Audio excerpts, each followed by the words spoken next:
nedávno sa mi stalo to, že som bol chorý a na nejaký čas som prišiel kvôli chorobe ohlas na niekoľko dní.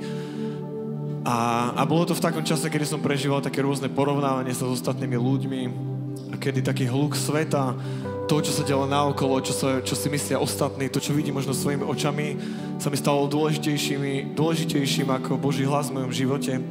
A vtedy verím, že som prežil takú vec, že Boh mi povedal takú vec, že David, že môj hlas je tým najdôležitejším hlasom pre tvoj život. A je tým hlasom, ktorým chcem, aby si sa riadil. A možno práve preto mi dal aj ten čas, že som potreboval utišiť ten môj hlas, aby ten jeho hlas mohol znieť nad všetkými okolnostiami v mojom živote. A dalo mi to obrovskú slobodu od toho,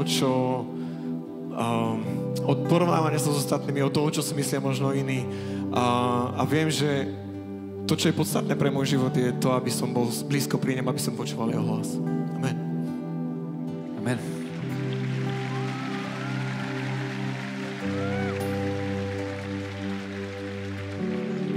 Amen. David, vďaka za povzbudenie.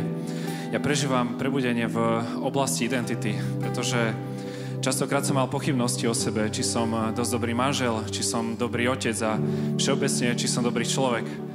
A mal som pocit, že nejaké uznanie a zásluhy získam ťažkou prácou alebo že musím podávať veľké a dobré výsledky. Avšak Boh mi dal pocítiť, že to nie je o tom výkone a o tých výsledkoch a že má rád takého, akého ma stvoril. A vďaka tomu viem, že som jeho milovaný syn.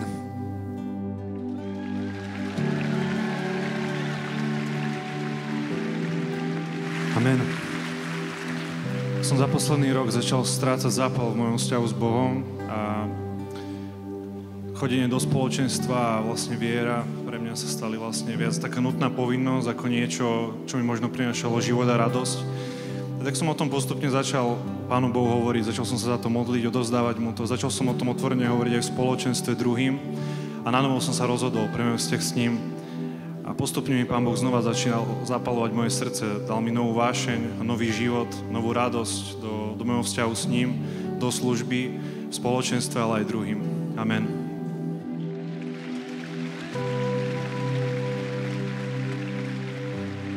Poďme spolu teraz volať.